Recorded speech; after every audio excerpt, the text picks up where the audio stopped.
Sabi nga nila, pilit ka mang tumakas sa kapalaran mo.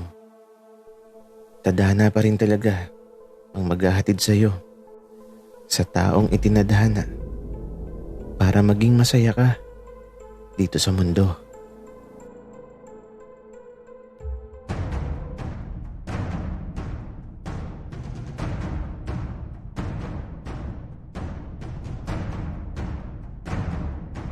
Kaibigan, huwag mong kalimutan mag-subscribe sa aming channel at huwag din kalimutan i-click ang notification bell at subscribe button. Subscribe na!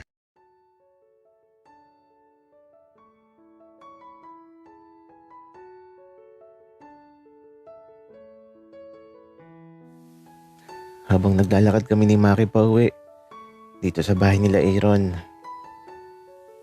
nag-uusap lang kami sa mga bagay na nangyayari sa paligid namin.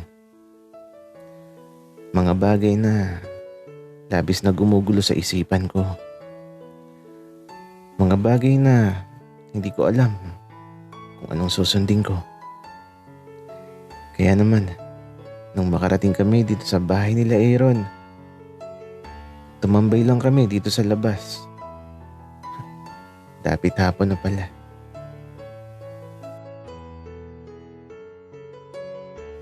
Ay nako Dave. Buti na lang talaga at di na mainit. Pero teka, bakit pa sinama mo pa ako dito? Mamaya naman, babalik din tayo doon sa malaking bahay. Maki, gusto ko kasi ng katahimikan. Katahimikan? Bakit Dave? Sobrang ingay ko na ba? Maki, may inosente ka din no? Kunwari ka pang di mo alam ang nangyayari. Dave, sundin mo ang puso mo. Kasi ikaw lang ang nakakaalam ng sagot dyan sa mga magulo sa isip mo. Alam ko naman ang sagot, Maki. Pero hindi na pwedeng piliin ang mali.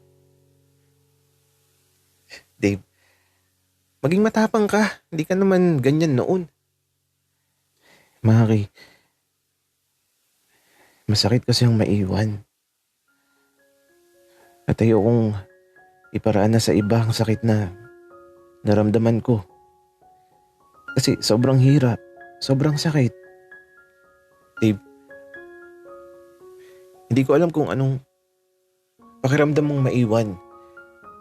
Pero gusto ko lang na malaman mo na andito lang ako palagi para sa'yo.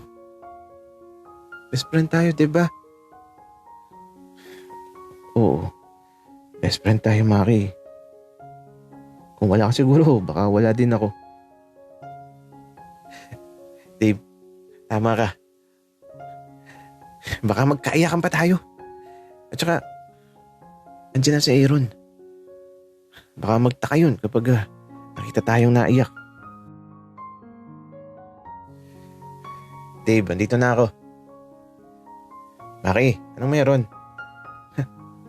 Chismis na naman siguro yan. Tama ka Aaron.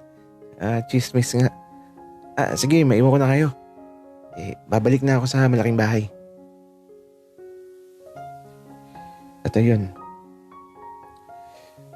umalis na si Maki. At si Aaron naman ito, hinawakan ng kamay ko at hinilan na ako sa loob ng bahay. Naupo muna kami sandali. Halatang pagod si Aaron.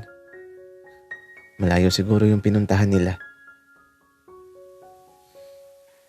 Aaron, saan ba kayo galing? Bakit parang pagod na pagod ka? Dave, di ko inasahan na malayo tapos naglakad kami paakyat. Grabe, nakakapagod talaga.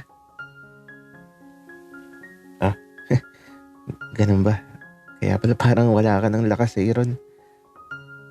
Magpahinga ka muna ha. Dave, bukas pala aalis ako.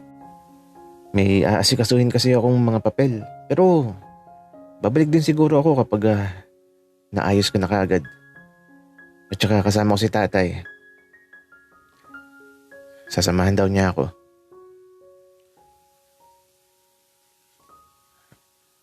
Ganun ba? Gusto mo, samahan kita, Aaron. Wag na, Dave. Mapapagod ka lang. At saka di naman ako magtatagal.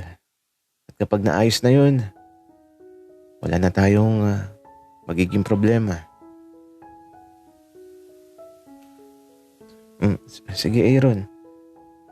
Basta, lagi kang magchat-chat, ha? Oo naman, Dave. Kasi baka mamiss mo ako kaagad. Kapag di ako nag-chat sa'yo. O siya, nagluto ka na ba? Naku, hindi pa. Si Maki kasi, ang kulit. At eto, biglang tumawag si Kuya sa telepono ko.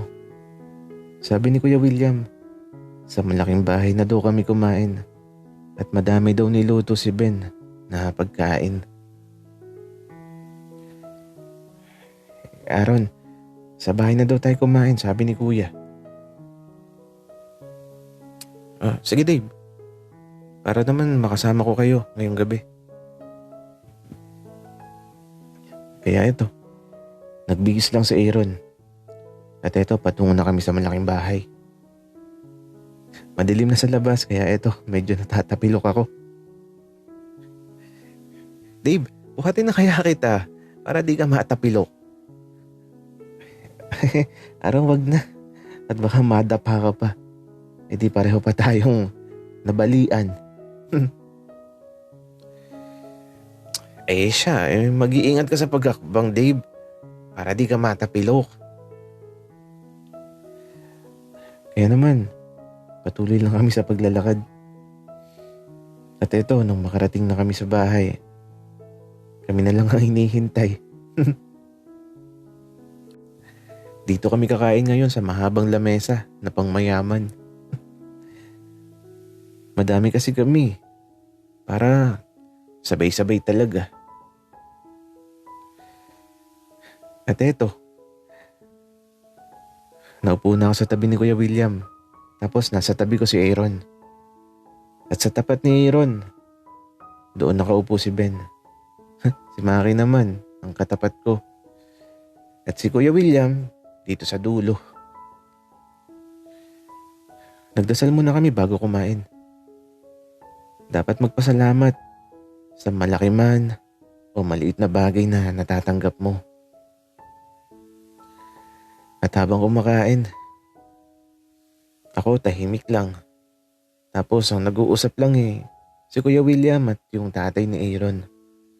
Mga tungkol pa din sa trabaho. Pero ang sarap ng pagkain. May pritong tilapia tapos may sausawan na toyo na may kamatis. At madami pang iba. At ang lasa ng mga pagkain na nasa harapan ko, hindi pa din nagbabago. Katulad pa din sa nakaraan.